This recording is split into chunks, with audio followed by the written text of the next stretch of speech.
Hey, it's Mark here from Editor's Keys, and today I've got a Lumafusion tutorial for you going over some of the new features of Lumafusion 2.4.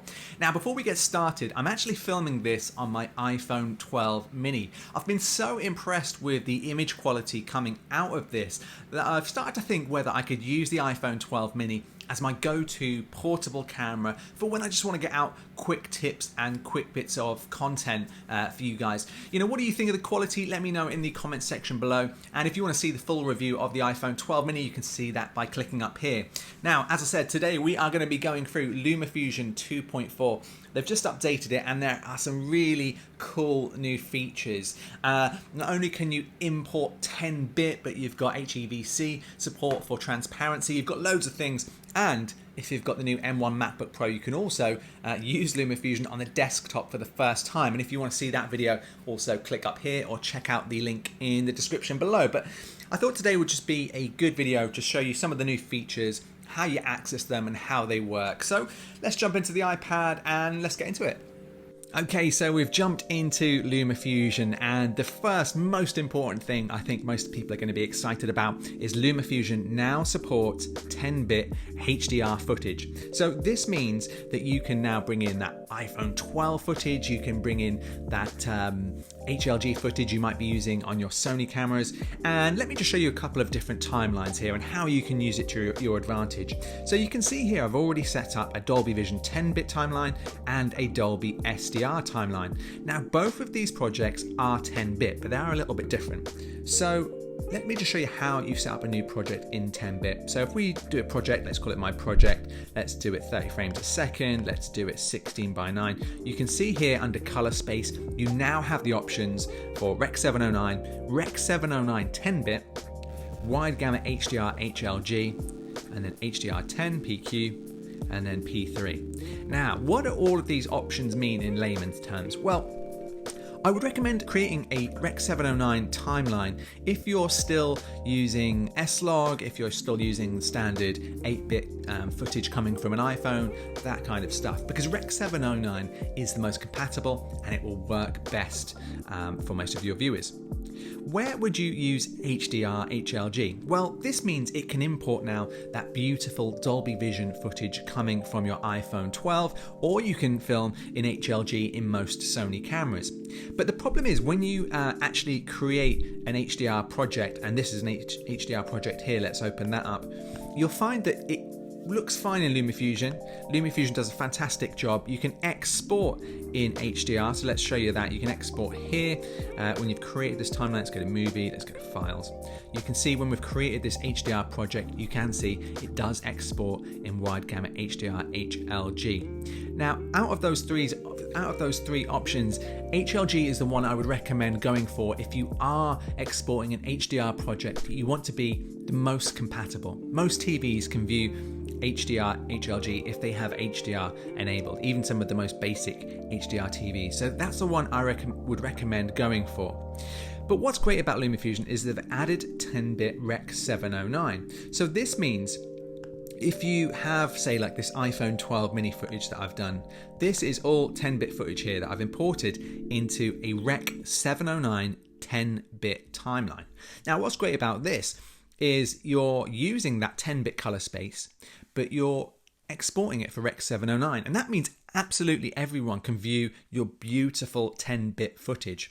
You can also export it in the same way. So let's have a look, Files, look at that. So it's 4K, 30 frames a second, still high quality, H.265, but it's Rec 709. So this just means that unlike exporting HDR, where it may look blown out on Facebook, it may look blown out if someone doesn't have an HDR TV, this is the place to put your 10-bit footage if you want it to be viewed by everyone.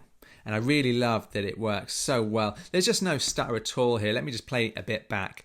You can see here, look how smoothly Lumafusion plays and edits this footage. It just doesn't hang at all. I just love this about Lumafusion. It's just so quick. And this is, in my opinion, the best place to edit that new iPhone 12 footage if you've got the new iPhone 12.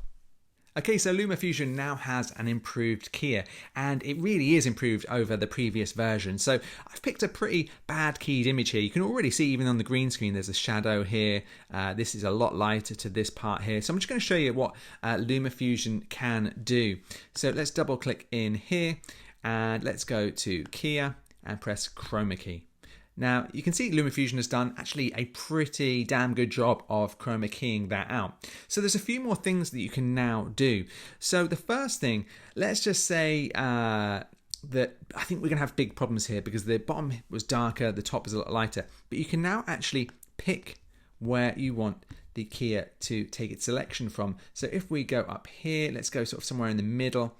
You can see it turns off the effect and then we get to pick it. And you can see it's actually sorted out this issue here, but because this bottom part is so much darker, it still hasn't resolved the issue, but it's done a pretty good job. So essentially I'm going to go again, color pick from just an average area, maybe here.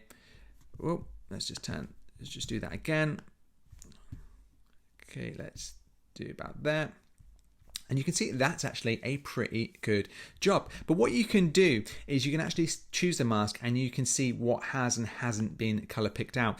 And what I like now, you've just got more of more detail you can choose from when you're sort of selecting your keyer. So if I pull the saturation range up and down, you can see that being pulled back in. So we can just pull that back. So we can just see from this mask that everything is actually being keyed out. Again, we've got this bottom part here in the bottom. Look, you can see that in the bottom right hand corner. Let's just pull that out so that's almost out of the way. And then if we turn the mask off, we've got a lovely keyed object. Now we can improve the sides of the hands here, but actually I think this is a pretty good job already. So let's just play this through. Look at that. I think that's a pretty good key. So that's some of the new features coming to the keyer in 2.4. Okay, so next up, you can actually invert a crop. So let's go back to this piece of footage here. Now, as you can see, I've already added a rectangle on here. Let's just stretch this out. Do that across here.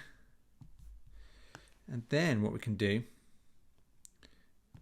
is, let's go down to the frame and fit. And then if you go down to cropping here, if you want to create like a little border, you can just hit invert.